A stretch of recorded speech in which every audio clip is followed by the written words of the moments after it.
to More Creative. I'm your host, Ashley Wiley, and today we talk with Stacy Barton, a show writer, experience designer, and award-winning author. For 20 years, Stacy has specialized in story development for themed experiences, including major projects for Disney, SeaWorld, Ringling Brothers, Dream Vision, and others around the world. We talk about her acting experiences, her start in show writing, her process for creating immersive experiences, and more.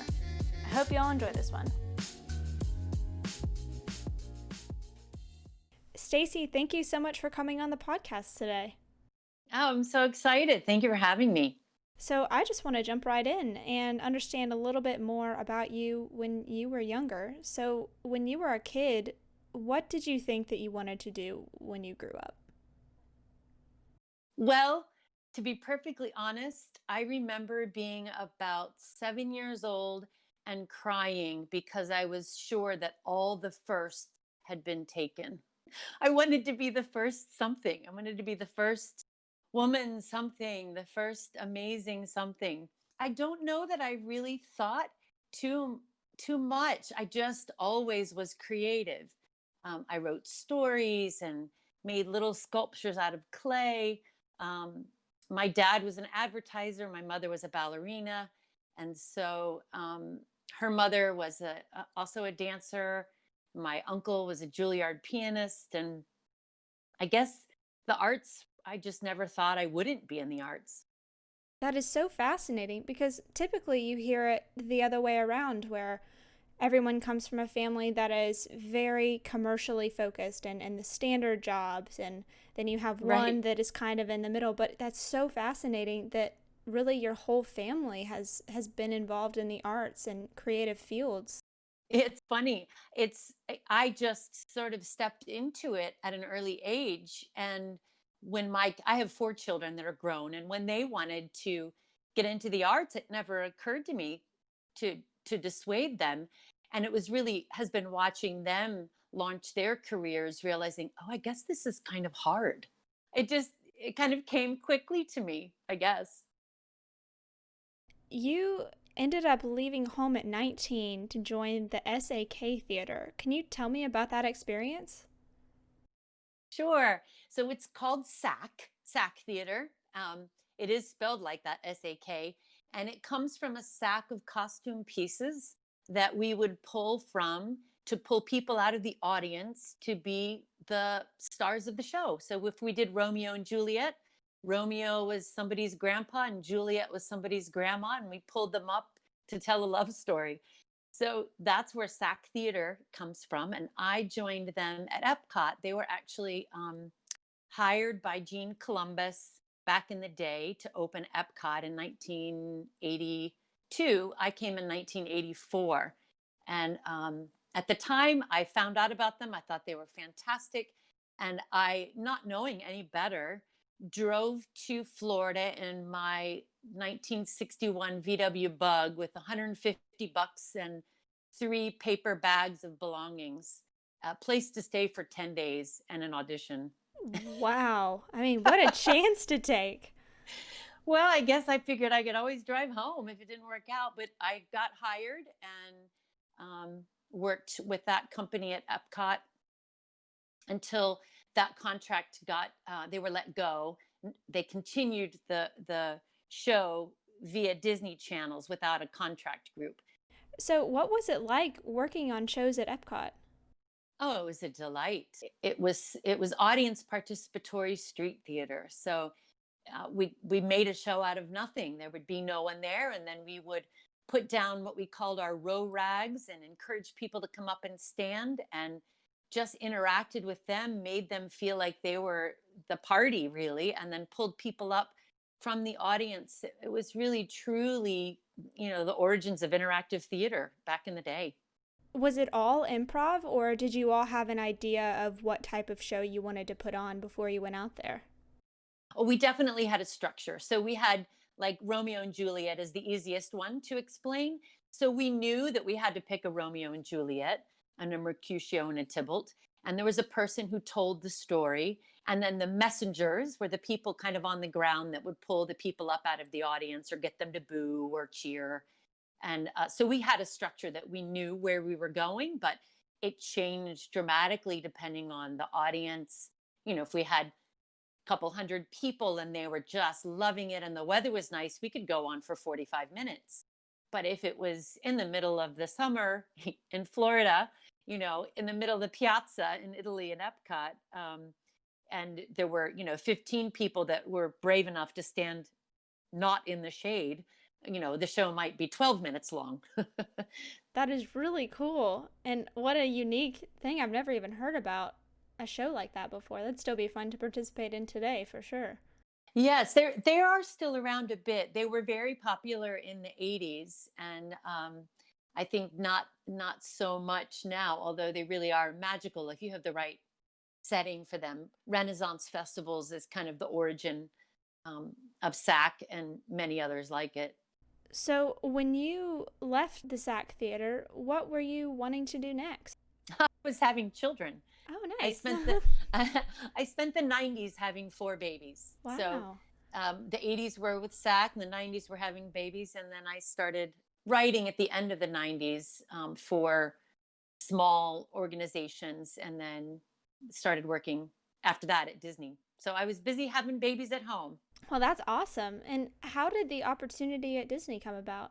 Well, I had been teaching dance to little ones, little 3 to 6 year old girls, and I was hit by a Mack truck in my car and had Whoa. sustained, yeah, I sustained some injuries, not like horrible hospitalization or anything like that, but I had herniated discs and TMJ, and it just was difficult to teach little bitty ones ballet. And so I was like, well, I guess I'm going to have to go back to performing, which was very hard with 4 children. And some friends of mine were in town writing for Disney that I'd been in SAC theater with. And I was like, well, I want to do that. And my girlfriend said, well, call someone up. And so I called up someone that I knew and said, hey, I want to write. Do you have any need for writers? And she said, well, we're looking for one right now. She said, call this person at 9 tomorrow. And I called them and they said, can you come in at 4? And I went in at 4, and at 4:45, I had an open-ended contract to write for Disney Entertainment. Oh my goodness. That's incredible. I know, isn't it funny? It was actually through Disney Event Group, which is the special event arm of Walt Disney World. Those are the people that immediately employed me. But at that time, I worked also for Main Gate, which is the entertainment sector of Walt Disney World. And so I worked for both because they didn't have any other writers at that time. Since then, they have, I think, 2 full-time writers and a couple of interns. I always wanted to stay contract because of raising a family, and also I also write literature, so I wanted to have the freedom to be contract. So that's kind of how that went down. So, what do you do as a writer? What did at that time being a writer for Disney entail? Well, like I said, I did a lot of work with the special event group, and that was often a lot of treatments. So you're pitching a story idea or a show idea. So you have to write a narrative treatment that kind of explains what the guest will go through. And that served me well when other companies would call me, to be a part of their shows and experiences, or theme parks in like Dubai and other parks in the States. So that's kind of like what Imagineering does as well. But as a writer for themed entertainment, for me anyway, I really am the story driver. I'm not the only one on the team, of course. There's quite a large team usually, but in terms of what is the story, what's the experience, what's the emotional ride we're taking the audience on. And so I sit at the table with the visual artists and the musicians and the director and the producer and costumers and set designers and animators if it's a film, and we come up with what is that story, and then I'm tasked to put it on paper to kind of give us a roadmap. And then some things have scripts, if it's a show on the castle stage or something like that, it will have a script. And some things are experiences that might not have very much scripting that needs to be done, but I'm very busy all along the way, crafting and crafting and rewriting the narrative treatment for whatever the experience that the audience is on, what visuals they see, what they hear and feel. So it's a lot like storytelling, almost more than script writing, the majority of what I do. So does this apply to anything from like a parade to like a ride queue or everything in between, or is it pretty consistently something like a theater show or anything like that? You're really spot on that it's kind of the gamut. At Disney, I have not been involved in crafting rides or attractions. That's done by the Disney Imagineering team. But for some other companies, I have done. I did a dome theater, and yes, parades, a certain type of character meet and greet that's maybe integrating the environment, Wow. water shows, fireworks. Those all have stories, believe it or not, and often some voiceover to link the music together. Pretty much any experience in a theme park or a resort or a themed restaurant, those all have stories behind them that a lot of writing goes into that you would never necessarily hear a voice speak or see written down anywhere, but there's a lot of writing behind the scenes. I never would have thought that something like hearing people's voices or maybe listening to the type of music or ambient sound that's playing at the same time would be so important. But I mean, it makes sense that it's there to create a completely immersive experience. But I had no idea that it would be such an important part of writing. That's really cool. Yes, it's probably my favorite thing because if we go back to what we talked at the very beginning, my experience in SAC theater and doing audience improv, I learned to cut my teeth on the audience. I mean, when you're doing street theater, if they don't like it, if they don't like you, if it's not funny, if it's not engaging, if they don't matter, they walk away. Yeah. So I really apply that to anything that I'm working on, any project. It's always the audience first. What is their experience? And man, if my main value as the audience ever was obvious, it's now. Because with the pandemic, when there's no audience, we don't matter. There's nothing happening. So I think this time, although it's tragic in many ways, of course, especially for health and loss of life and loss of jobs for so many of us in the themed entertainment industry, it's really an exciting time because I think as we come back, we're going to have to come back with even more sophisticated ways for the audience to matter, even more amazing experiences for them to be key in, not just observing, but to be participating in, I think is going to really be the trend of the future and what's really going to bring the audiences back. Wow. I mean, I agree. I think it's such a pivotal point, and so many things are changing that, I mean, it'll be really fascinating to see what comes about from all of this, and I mean, all over the creative industry. Well, absolutely. And, stories are something that we can't live without. I mean, they're tribal, they're familial. The storytelling is how we make sense of life and how we explain it. It's how we experience emotions together. I think that stories will be really important now, especially as we're, I think with all that's happening with the social equity and the racial equity, we really have to be listening to all the voices. We have to be giving voice to the marginalized and hear their stories. I think it's going to be really important and powerful as we move ahead, the way that we can use stories to bring us together. I 100% agree. When you are tasked with a new project, writing a new story, how do you approach it? What do you think about when you're trying to create an immersive storytelling experience? Well, fortunately, it's rarely in a vacuum. Usually it's with a team of people. So in most of the groups that I've worked with, especially Disney, there's a great understanding that a diversity of thought brings you, the most luscious possibilities. And so usually a project will begin with a table full of people from different disciplines, talking about perhaps it might be a movie that's going to be put live, or maybe it's a need for a festival or a celebration. So there will be a brainstorm, where we will blue sky, which is a Disney term, the most outrageous, anything can happen. We can have any amount of money, any amount of possibilities.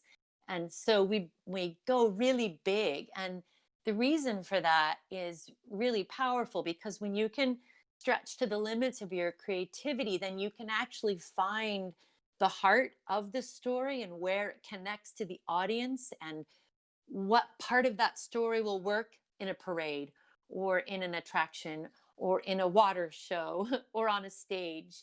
It really begins with a lot of people.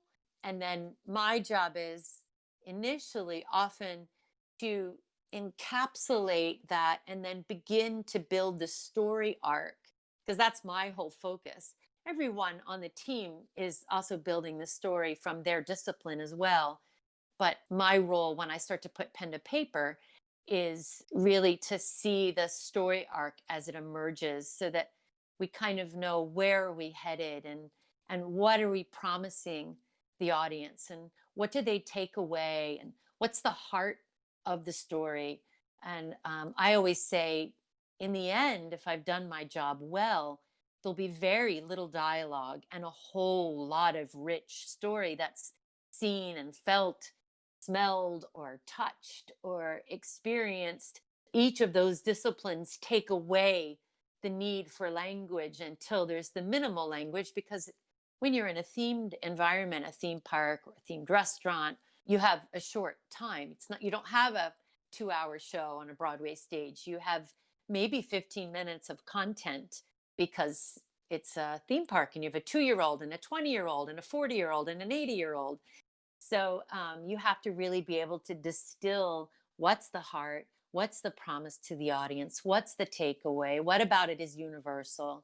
So those are the questions I start asking immediately in the first brainstorm and when I first put pen to paper to bring something back to the team to say, here's what I heard. Am I hearing you? What do you think?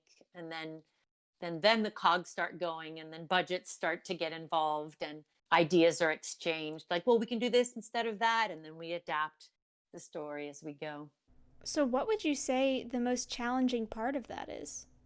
I think the hardest thing sometimes is with smaller companies.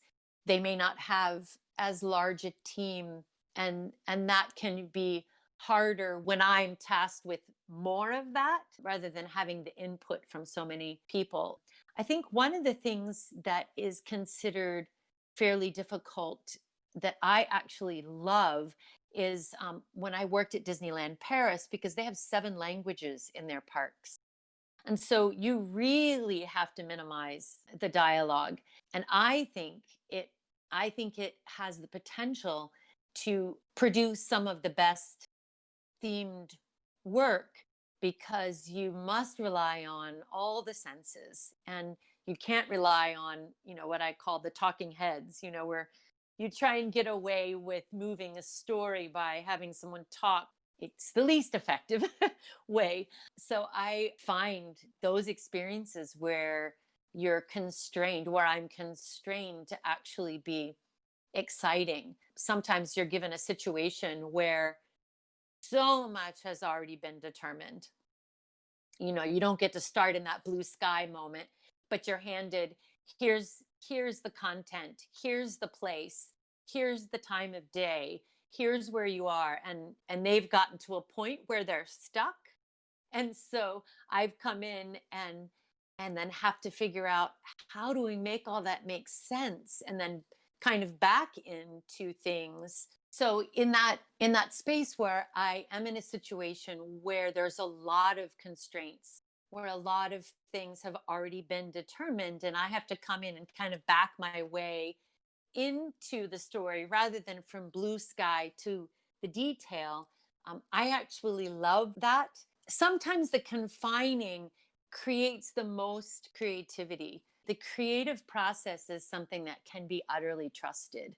And I just find where do I insert? Where am I coming in at the creative process? And there really is almost no shortage of creativity.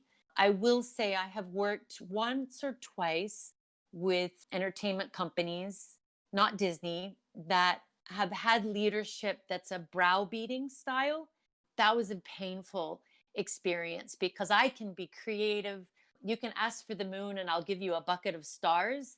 But if you stomp on my heart, it's very hard for me to continue to create and come up with creative solutions. So I would say difficult leadership that thinks they'll get more out of you by berating you. That is really painful. But I'm really blessed. I've really only had one or two situations like that. The rest of the time, the people I've just been so blessed for 20 years to work with amazing people and amazing companies. Yeah, I mean, it's much harder to be able to do anything when you sort of work under somebody like that. Yeah, it doesn't produce that creative spark. Fortunately, most creative companies know that, and Hmm. so that's a big staple of their values. And so I would say really that's the only time that it's really hard to work. Yeah, that makes perfect sense. One of the projects you've also gotten to work on, aside from Disney, is being a show writer for a circus. How did that opportunity come about? That was interesting. Well, people will call me, I think, because of writing for Disney, but they called me and they said, "Hey, do you want to write a circus?" And I was like, "Well, uh, yes, Ringling Brothers and Barnum and Bailey. It's the greatest show on earth. What do I do?" And so I met with them and talked about some of the experiences that I'd had at Disney. And they were like, "All right, let's do it." And so then I kind of had to immerse myself in their world and what their structure was and who their audience was in order to really be able to write for them. And of course, it's funny, like people say, "Well, how do you write a circus?"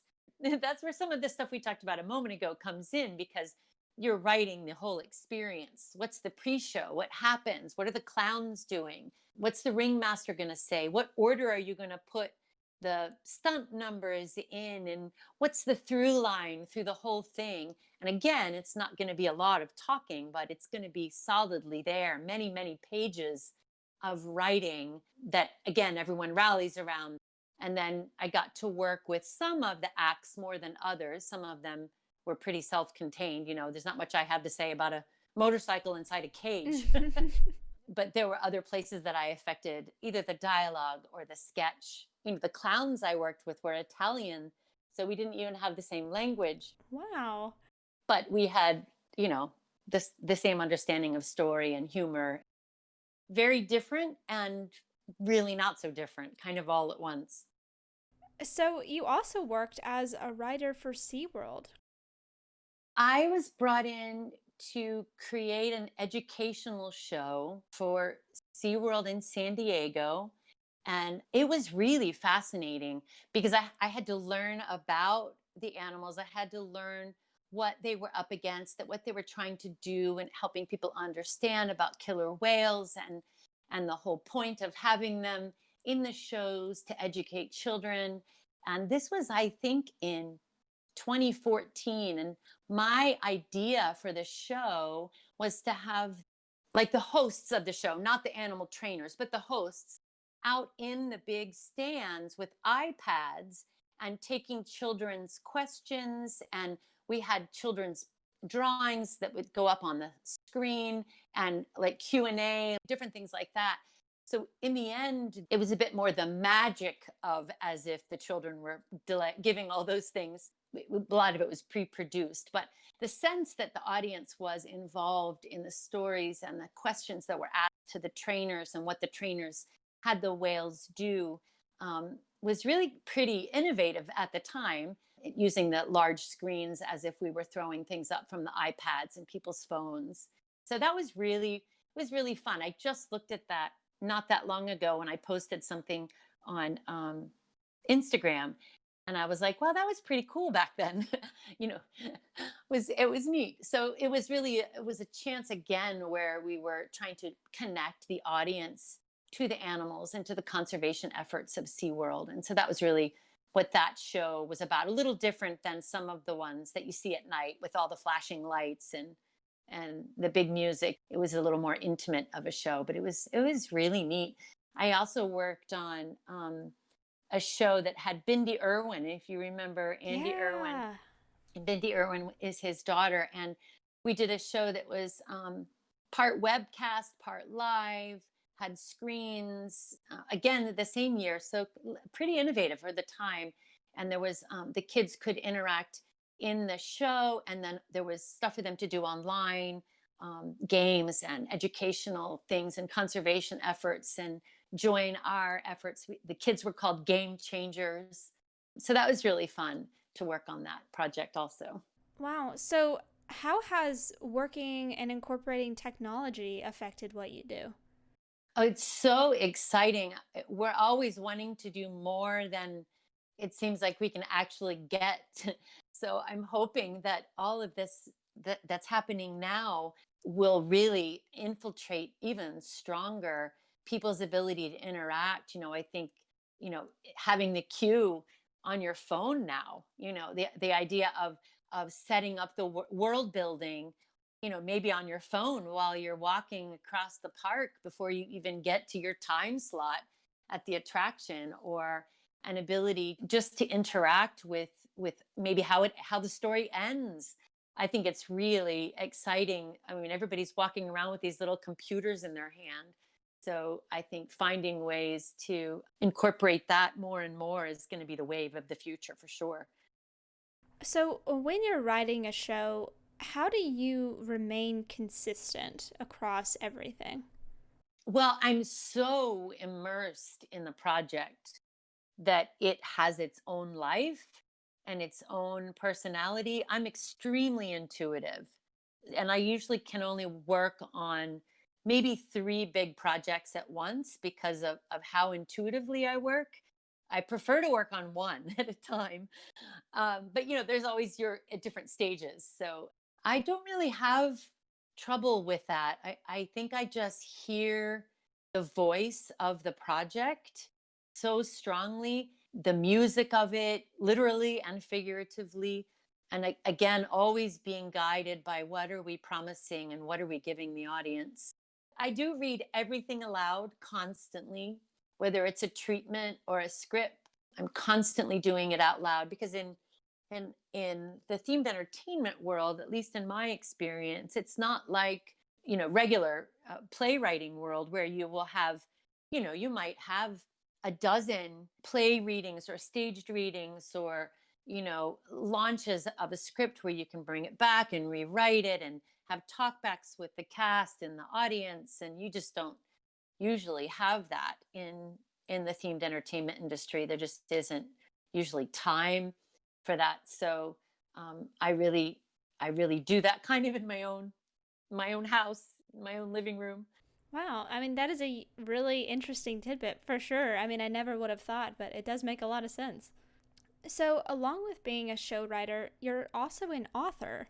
You've published 3 books of fiction and poetry, it looks like 4 children's books, and over 30 magazine publications.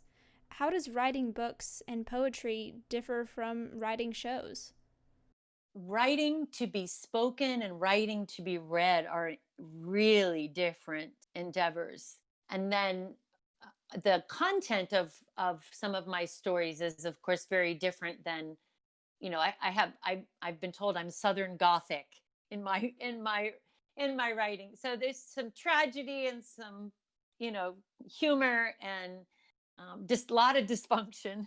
So those things don't tend to come up in Disney stories. So the content is different. But the truth of the matter is that strong nouns and strong verbs, strong attachment to the audience, strong emotional intelligence and intention is what drives all good writing, whether it's a children's story or a show or a book or a play or a short story. Um, it was around 2002, maybe, when I decided I had to stop performing and directing because I just needed to focus on the same skill set that I needed for the money making writing at Disney and for the writing of my literature, which is mostly for love. It does not make much money. I decided I needed to just focus on the skill set of writing, which, like I said, in the end is strong nouns and strong verbs. So there, in that way, there's tremendous overlap. It's different also because the work that I do in themed entertainment is on assignment. They say, here's what we want. And then I deliver that. And it comes through my heart and it comes through my integrity and it comes through my lens.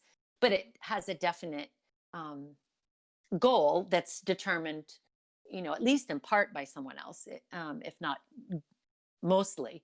And then the work that I do when I write short stories, poems, and books like that comes from what I want to tell. So I think that's probably the biggest difference there. I don't write, there are plenty of people who write books, um, by a formula to please the audience, and there's nothing wrong with that. I don't do that. That's what I do with my themed entertainment. So whatever I end up writing in the books is really what I want to talk about or create. Wow, that's really interesting. Do you have a favorite project or book that you've ever worked on? That's just always the hardest thing to Mm-hmm. answer because I'm gonna say whatever the most recent fun thing was that I did because Mm-hmm. it's in my brain so fully. But we did a private show for a very wealthy family where we took them to Santa's workshop. And so we took a bank of ballrooms at Disney and we created the North Pole in one room with a fountain that had a pole rising out of the middle of it. And a little 6-year-old girl who'd been wearing the pixie dust. We sent all 40 members of the family in their invitation. She'd been wearing it around her neck. And so we had her tip her pixie dust into this North Pole fountain.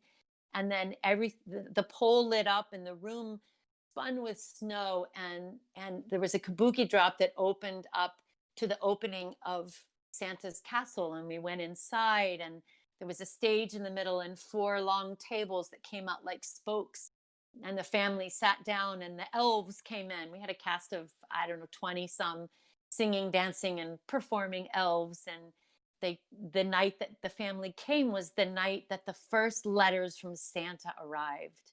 And so everyone was a hubbub and so excited.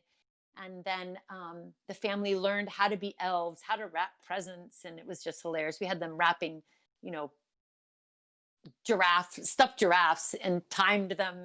And then when it was time for the tree in Santa's workshop to light up, to shine out the window, to guide all the first letters to Santa's workshop, the tree went out. It stopped working. Of course, all along, there's been musical numbers, singing and dancing on the center stage and pulling the audience up and involving them. But when the lights went out, the elves collected the whole family and gathered them around the tree. And we sang this song that we had written for them about dreaming and wishing and believing. And because the tree had gone out, because of course, not enough people believed that their letters to Santa meant anything. And so the family joined in with this song, and the tree, of course, lit up, and the star exploded with light out the big window. And then all of a sudden, the big machine over in the corner for the letters was filled with smoke and whistles, and all the letters came streaming in. And Christmas was saved by this one family that believed. And then they took the letters literally and opened them and fulfilled them. They went and got the toys from the cupboards and packed them in the sleigh, and then we sent them off on their way. Oh my goodness. It was quite magical when the very end, when Santa and the elves took everyone out back to the North Pole fountain, wishing fountain, of course, because it's Disney. And the family was gathered around the wishing fountain, and as Santa thanked them all for saving Christmas, there were, teenagers were arm in arm, and the patriarch of the family was just weeping. And then they just waved goodbye, and then out the doors they went. That just sounds like a movie. It was better than a movie because it was live. Wow. They were inside. There was a cuckoo that came out of the clock, a performer dressed like a cuckoo who came out, who was all worried about whether or not, the time was going backwards instead of forwards. And the cast was amazing, such amazing talent, singing and dancing and involving the audience and doing bits of improv. I gave them room, my improv background, I gave them room to play within the characters that I gave them. And it was just really magical. The director was amazing. His name is Ken Malquist. And we were definitely cohorts in the creation of that one. Wow, that sounds probably like one of the most incredible experiences I've ever heard of. That's amazing. It is. We do get to do some pretty amazing things. I am really blessed. Coming off of that, do you have a favorite part about what you do? It really is seeing the faces of the people as they experience it. And so often in situations like that, I have to watch them later on film because there's only a limited number of people that can be there because they're actually in Santa's workshop. So the only people that they ever see are in Santa's workshop. So, but watching the faces of the families and the children in that sort of situation, or if it's in a park or a ship where I can see the audience, where I know that I've touched them, that I've been a part of that their hearts have been stirred. And I take it with great responsibility when we do work, especially at Disney, but really anywhere where we promise dreams. And I take that very seriously because you can't promise a child that if they wish their parents won't get divorced or if they wish their grandmother won't die. So I take the responsibility of elevating the idea of dreams and hopes and faith and trust and pixie dust. I take that responsibility to heart and really try to make sure that the dream we offer to fulfill, or the dream that we use to show, if it's from a movie, the challenge that is overcome. I really try to make it something that people can really relate to and can really find a spot in their heart where it will make a difference after they've seen the show or been in the experience. And I think that's probably my favorite part is how it touches the audience.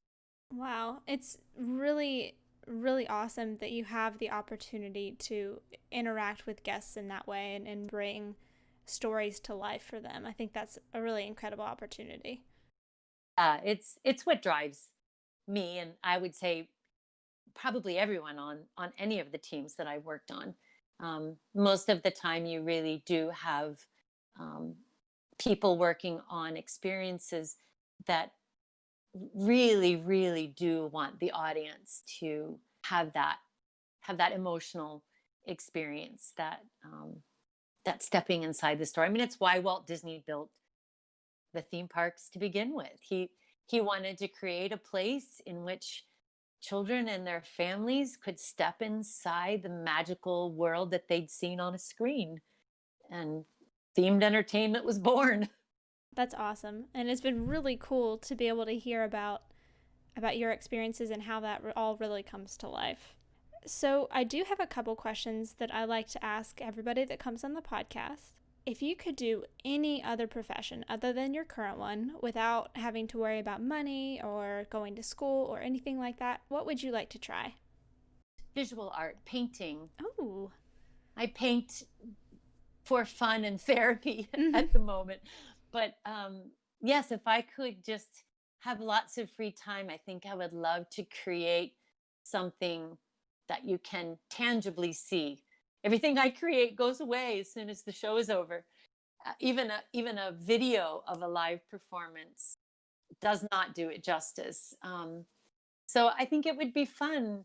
I would like that, to spend some time creating something that would stay, that would still touch the heart and still tell a story.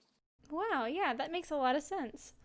So the last question is, do you have any advice on how to turn your passions into a career? Yeah, I think you just dive in. I think you hop in the 61 VW bug and drive to Florida for an audition and with $150 in your pocket. I think you got to have a certain amount of moxie. That said, I think research, find out. I was just talking to a young man who reached out to me on LinkedIn and said, well, how do I do this? And I was like, well, what do you want to do? And he wasn't quite sure. And I was like, well, you need to find out what you like doing. What is it called? Ask people, find out what is that? Is there a position for that? If so, where? And then once you find that, you reach out, network, ask people.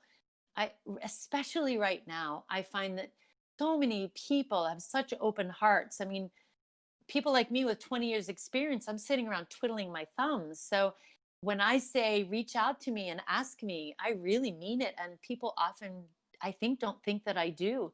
So I'd say reach out and get to know what people's daily lives are like. So you go, oh, I don't want to do that at all. Or, oh, I love that idea. And then look for opportunities where you can do it, maybe for free, not in a situation that would be paid, but maybe a smaller theater company, or maybe a charitable company, or an event where you could get some, things for your resume.